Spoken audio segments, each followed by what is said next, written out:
Aujourd'hui, on a un poste source qu'on devait renouveler et qui est, je dirais, en limite et d'âge et de capacité. Jusqu'à présent, les régies de Chartres n'avaient pas accès aux 220 000 volts. Ils avaient besoin d'un gros poste comme ça pour pérenniser ces installations. Cet ouvrage-là est prévu, je dirais, pour les 15 ans, 20 ans à venir. Tous nos autres postes sources sont alimentés en 90 000 volts et celui-là sera le premier à être alimenté en 225 000 volts.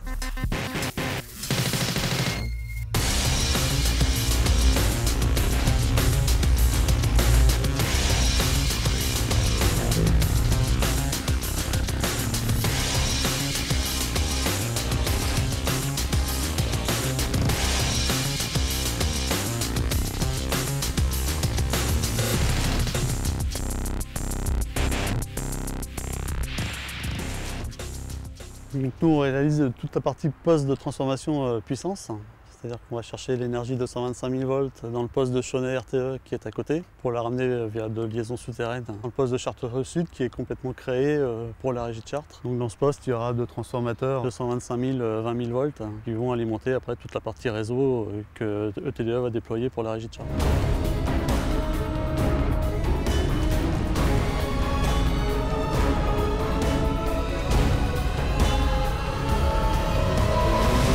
Quelles sont un peu les nouveautés sur un poste comme ça? C'est un poste, je dirais, beaucoup plus puissant. C'est un contrôle-commande entièrement numérique. L'utilisation qu'on va en faire va être assez intensive, tout en ayant une sécurité maximum, c'est-à-dire qu'on continuera à alimenter la totalité de la clientèle, quelle que soit la température qu'il fait dehors.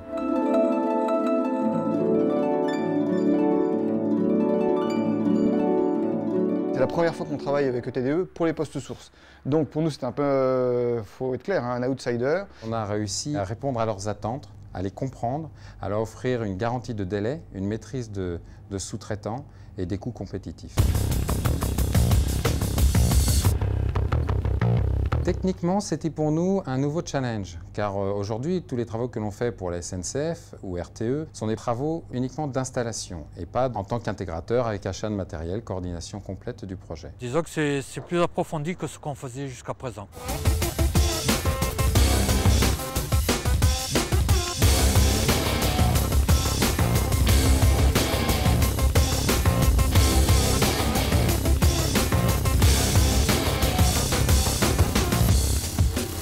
L'ouvrage est remis à l'exploitant, c'est-à-dire à nous, qu'à partir du moment où il est en état complet de fonctionnement. Ils ont tout étudié, tout managé, se sont occupés de tous les achats et s'occupent aussi bien de la construction, mais également de la maîtrise d'œuvre et également de maîtriser tous les sous-traitants. ETDE va faire le travail du début qui consiste à faire des études, de l'approvisionnement des travaux, jusqu'à réaliser toute cette procédure d'essai qui permet une exploitation directe après.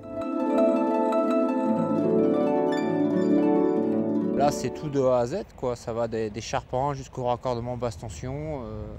On fait vraiment de tout, quoi. Chez nous, les gens sont très polyvalents. Ils montent des charpentes comme vous avez vu aujourd'hui. Ils font de l'assemblage de matériel basse tension.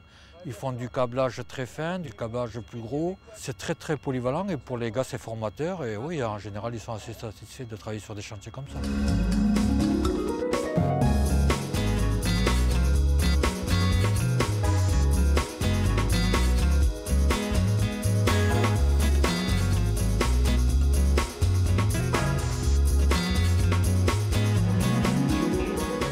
Il y a eu 3 départements qui sont intervenus en totalité sur cette affaire. Transel pour les liaisons souterraines, ETDE, TP de réseau pour toute la distribution et puis Poste HT, notre entité, pour la réalisation globale du poste.